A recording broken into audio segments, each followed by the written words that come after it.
Hi, it's me, the Shai Guy, and I am one of the few proud owners of Wii Boxing Plus for Nintendo Switch. What?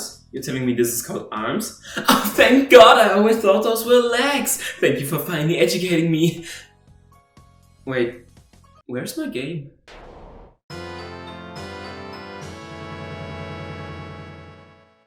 I'll never forget the 13th of January back in 2017. After such a long time waiting for new information on Nintendo's NX, Switch, it was finally time to get a proper look at what this next generation of Nintendo consoles would have to offer, and let me tell you, this presentation delivered! We got Zelda Breath of the Wild, Mario Odyssey, Splatoon 2, I guess FIFA was there too. It was so much fun watching not just the presentation, but every single trailer released on that day over and over for the next 2 months until the system would finally be released. But the best moment of the entire presentation was when this little girl approached that fully grown-ass man, and that doesn't look healthy.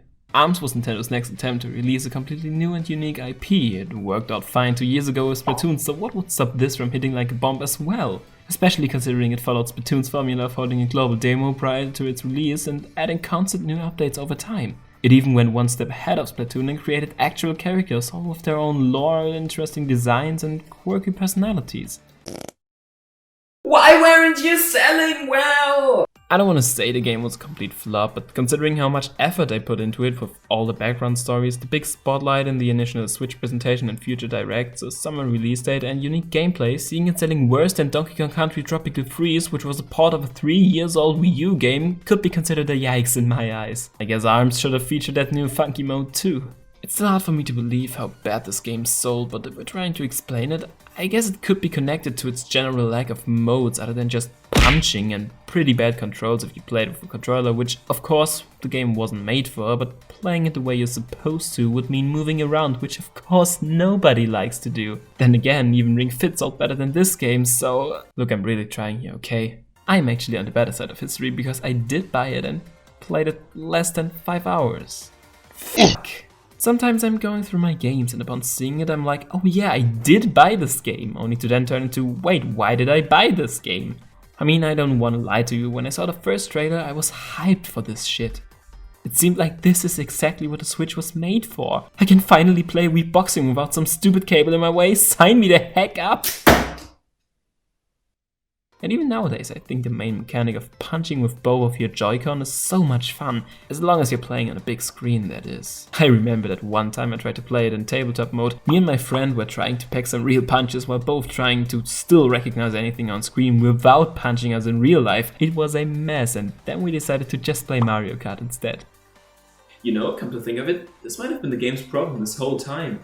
Why aren't you Mario Kart? When the Switch released back in 2017, its biggest focus should have been on multiplayer games, trying to further flesh out the whole idea of playing wherever you like with whoever you like, at least in my humble opinion. They sort of did this with Mario Kart, and I really thought ARMS would fall into this multiplayer category too, which it probably tried to, but as I've said, you can't really play it on the go unless you use normal controllers, which I know is fun too, but come on, that's like bowling with a grenade. It works, you probably get a strike, but it's just not the way it's supposed to be played. The multiplayer worked fine when connected to the TV though, and I was actually able to get some fun matches out of that. This mainly resulted out of rather minimalistic controls. In order to show you, let's start a battle right now. No, they're actually fine, thanks for asking. Now that we're here, we can jump and punch, that's it. Every character had different sorts of arms to use, all with unique ways of extending or elemental extras, and most characters also had a unique ability, like Helix turning into a long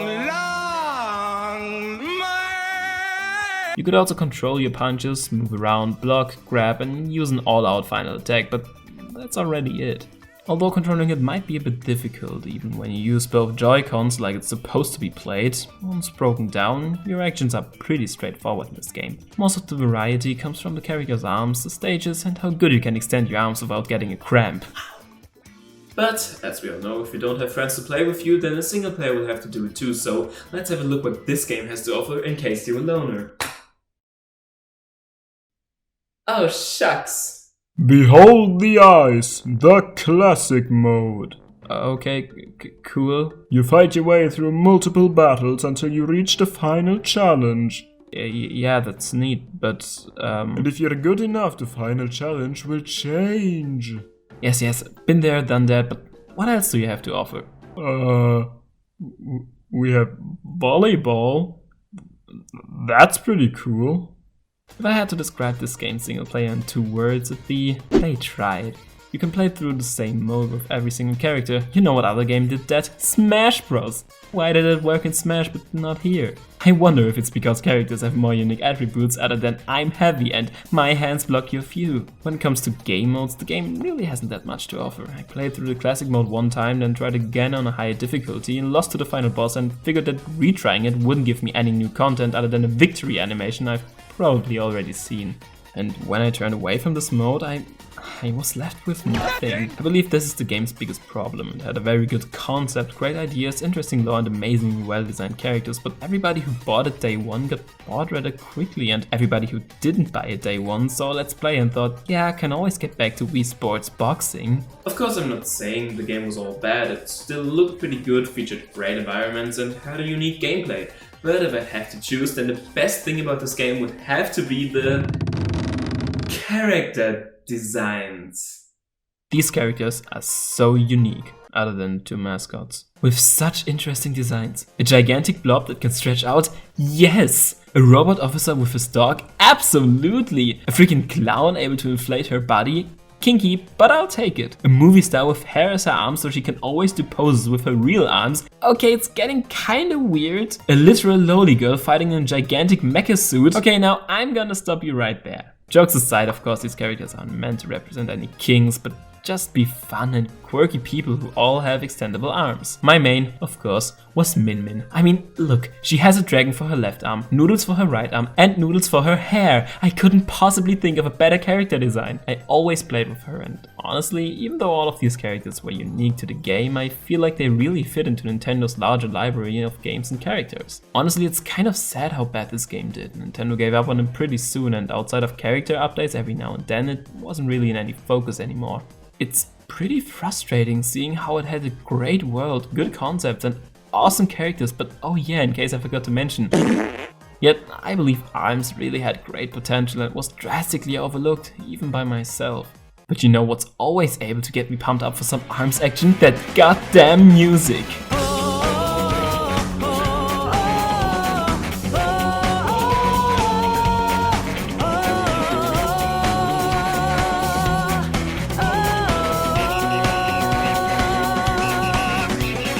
Sadly, ARMS completely vanished from this world.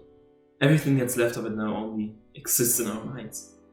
If only I could see the day that ARMS character, preferably my main, would be added to Smash Bros.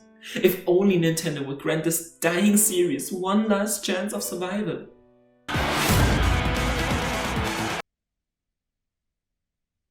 What? You know what's crazy? For some reason, all of these characters seemed more plausible to me than Min Min, except for Piranha Plant, because that was wild. Not just an ARMS character in Smash, but the absolute best Ramen girl too. This is the first time ever a character gets added to Smash representing a new franchise who's neither the playable character nor the mascot of the game, but instead the best one the game has to offer. I mean, look at her. She got the noodles, she got the thighs, she got the dragons, she got the arms, she got the other arm, she got more arms, she got... Okay, I think this is her entire moveset. It's sort of funny, for some reason Min Min represents ARMS pretty damn well, because after being excited for her quite some time, after a couple of days, everybody seemingly forgot about her already. Does life imitate art or does art imitate life? Yet, I can't lie to you, I think playing as her is a lot of fun. Maybe it's because her moveset only consists of spamming 2 buttons, maybe it's because I'm a dirty little zoner, or maybe it's because... Okay, no, it's those 2 things. Many call Min Min uninspired and or broken, and I can really see where this is coming from. She basically only has 2 real attacks, even though they can differ a bit, and her gameplay consists of spamming, which, if you don't know how to deal with it, can be pretty obnoxious. But I think the fact that her moveset is rather minimalistic makes for an even better representation of the series and a very unique playstyle, even if it might seem a bit brain dead at first.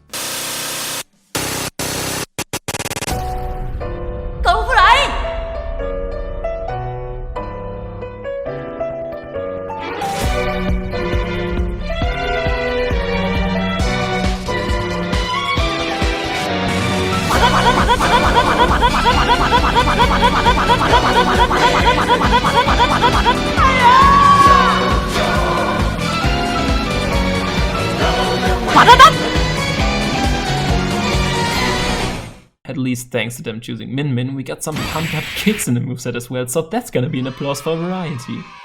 Even if her moveset might be mainly focused on one attack with 2 arms, hey, at least she has arms, with which I want to say fuck you, Piranha Plant.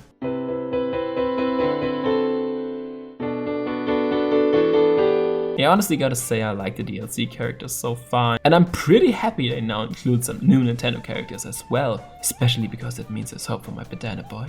And while I don't think Min Min will become one of my mains anytime soon, I'm glad for what she brings to the roster, which would be another Sona. Let's just call her Min Min Belmont from now on. So hey, now that Arms finally got some recognition again, we can talk about a sequel, right? Right? Oh great, everybody's gone already. I suppose that's what you get when talking about one of Nintendo's weaker franchises. Why can't this game have more fans? Why can't you have more Oh, I wonder who that might be. Okay, so it seems like I just got sued by my neighbors for being too loud. Well, time to leave the country and start a new life in a ramen shop.